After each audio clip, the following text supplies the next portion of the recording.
Don't let the common name fool you. This is not a plant you want to pick your teeth with. Let's talk about Stetsonia.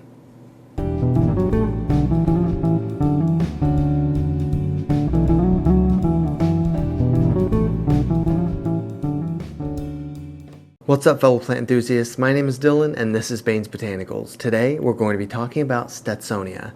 Now, Stetsonia is also known as the toothpick cactus, and the reason for that is it has these gigantic spines on top that resemble toothpicks. I'm not sure why they are so big on top, but as the plant ages and it grows taller, of course they get a little smaller as they go down. But on top, it's just this big clump of giant spines that you would not want to grab onto because these things would go pretty deep. I wonder if it wouldn't just go right through your hand, but yeah, Stetsonia, as it turns out, is pretty cool. Now, you may be looking at a big box store and just see a tray of cacti, and maybe this wouldn't stick out to you, but it's actually kind of neat. The genus Stetsonia only contains one species, and that is Stetsonia coryne. Hopefully I'm saying that right. And this is it, Stetsonia coryne. One species. That's kind of rare, actually, in nature to have a genus only have one species. I mean, some genera have dozens of species, maybe hundreds.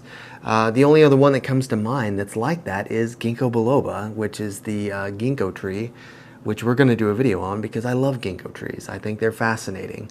But yeah, Stetsonia, pretty neat, really easy to care for. It would fall under the category of serious if we're kind of keeping track of our different shapes of cacti. You have opuntia, which is like the paddle rabbit ears. You have mammillaria, which is usually either a round cactus or a bundle of tiny round cacti. And you have Cereus, which is the taller, the column cactus. Of course, there's other kinds. You have the jungle cacti, which have all kinds of different shapes. But those are the main three when we're talking about desert cacti.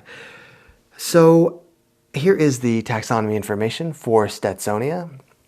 And as you see, we are in the family Cactaceae. So this is a true cactus because it's in the family Cactaceae. And Stetsonia, like I said, only has coryne as the sole species of the genus. Now, as far as care goes, this is really easy. It needs bright, indirect light. You probably don't want to give it direct sun, especially when it's this small, just because that can scorch the cactus. Just give it as bright of light as you can without putting it in the direct sun. Now, when it gets bigger, taller, a little hardier, you can acclimate it by putting it outside just a little bit at a time so that it can get used to the harshness of the direct sun. I say harshness, but of course they're plants. They're supposed to be outside in the sun. It's just when they grow up in greenhouses, they're not used to that intensity. As far as water goes, you really just want to water it rarely. Now, when you do water it, you want to make sure you soak it, make sure that it gets a lot of water. You get that root ball nice and wet so that all the roots get enough moisture. And then you just let it sit for a week, maybe 2 weeks, however long it takes your plant to dry out and stay dry for probably 2 or 3 days. We want to make sure that there is absolutely no moisture in that soil when you water it again because you run the risk of getting root rot. Cacti as a group, they have roots that are not as, what's the word for it? I don't want to say hardy, but think about the desert. It rains just for a brief period, and the dryness of the desert and other plants that are competing with cacti, they soak up that water really quick. So cacti don't have these like deep tap roots or these really thick, like luscious roots that can like help them absorb water over a period of time. They're more like, they're not fibrous roots, but they're close. They're roots that are designed to just grab the water as quick as they can. Like this is the only water they might get for, 2 or 3 weeks or something. So they don't like to sit in water. That will kill them. Boy, that was a lot to say, just to say that you don't water your cactus that much. But yeah, just let it stay dry for a couple of days and then water it. Give it a good soak. Now, I keep mine in terracotta pots. I mean, I know that, you guys know I love terracotta pots anyway, but they're really good for cactus and succulents because it helps them from getting that root rot. The terracotta wicks the moisture away from the soil so that it kind of helps it dry out a little bit faster. And I have it in just a cacti succulent soil that has a little bit of that added perlite and sand for drainage. and they'll stay pretty happy. They don't need humidity. Desert doesn't have humidity, and they do need fertilizer. I would go with a cactus fertilizer, just something that has the right balance of macronutrients. And the reason I say that is because if you can use a general fertilizer, which I have, and it's not going to hurt them, but they don't need the same kind. I should say they don't need the same quantity of some nutrients as tropical plants because they're not producing foliage. So it's just kind of a waste. But I really only fertilize once every couple of weeks during the growing season, and then not at all during the dormant season, late fall, winter, early spring. Cacti will go into kind of a dormant period where they don't want hardly any water. You're definitely going to water less in the wintertime. I've heard of people watering maybe once a month in the wintertime, depending on the cactus.